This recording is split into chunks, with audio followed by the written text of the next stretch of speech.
Nous avons passé le point équinoxe et nous allons vers le solstice d'été, le jour le plus long.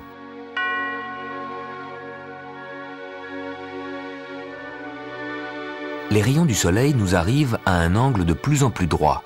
Il fait de plus en plus chaud.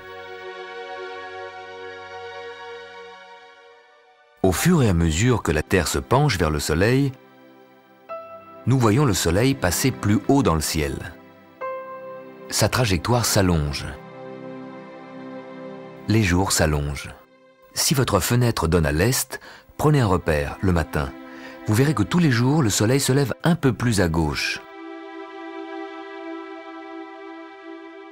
Et à l'ouest, chaque soir, le soleil se couchera un peu plus à droite.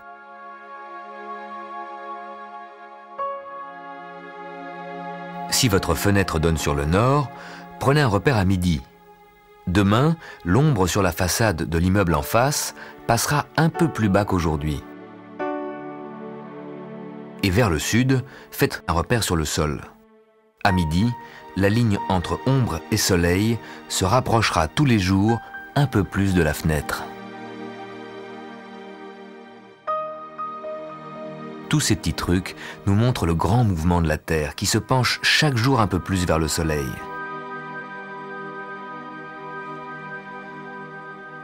En avril 1997, la comète Hale-Bopp a survolé la Terre et le Soleil. Sa trajectoire est un angle droit par rapport au plan des planètes. Elle circule donc bien au-dessus du Soleil. Vu de la Terre, voilà ce que ça donne. Après le coucher du Soleil, la comète se trouvait au-dessus de l'endroit où le Soleil s'est couché.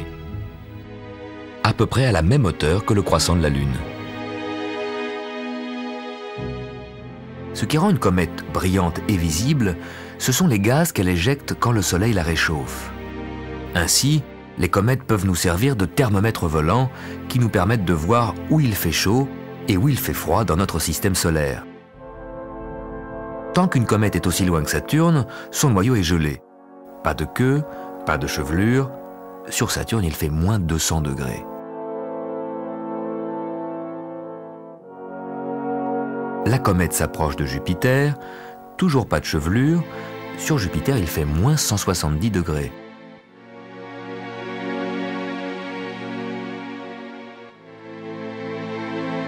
En arrivant dans la région de Mars, la comète se réchauffe.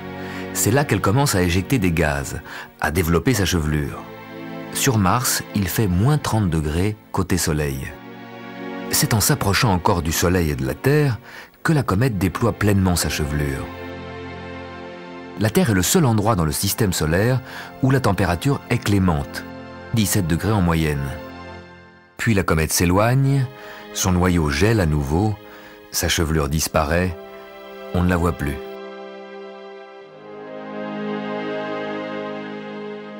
La Terre, seul endroit bien tempéré du système solaire.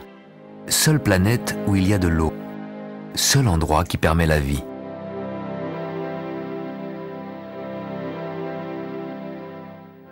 La comète Hale-Bopp entame son retour vers les régions lointaines du système solaire.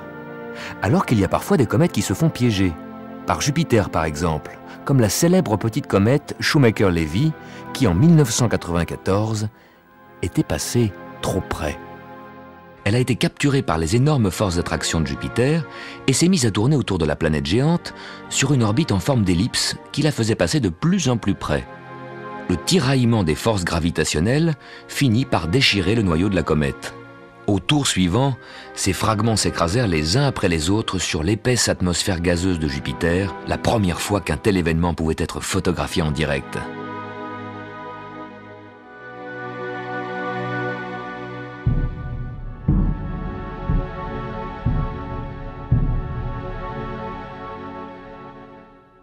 La comète Swift-Tuttle, qui revient environ tous les 130 ans.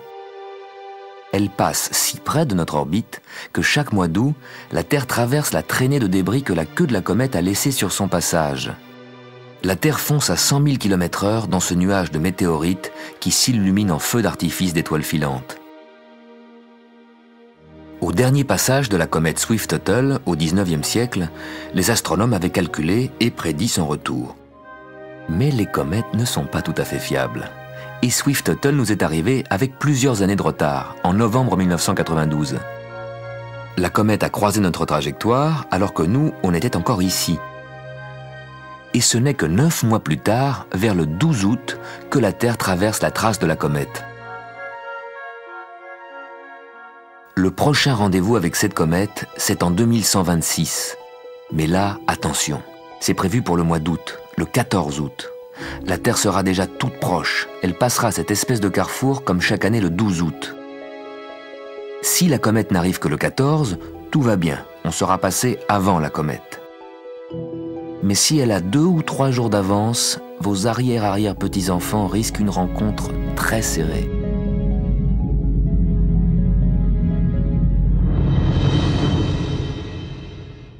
Deux ou 3 jours après la nouvelle lune, si le ciel est bien dégagé, et si vous êtes à l'abri des lumières de la ville, regardez bien la lune. Vous voyez le petit croissant que le soleil, sous l'horizon, continue à éclairer, et bien à gauche du croissant, dans une lumière faible, vous pouvez voir tout le disque lunaire, le cercle complet. D'où vient cette lumière cendrée? C'est le clair de terre. C'est la lumière que le soleil projette sur la Terre, que la Terre reflète sur la Lune, et que la Lune finalement renvoie sur notre Terre, comme dans un jeu de billard agrandi des milliards de fois. La lumière qui vient du soleil, qui frappe la Terre, qui rebondit vers la Lune et qui est reflétée sur la Terre.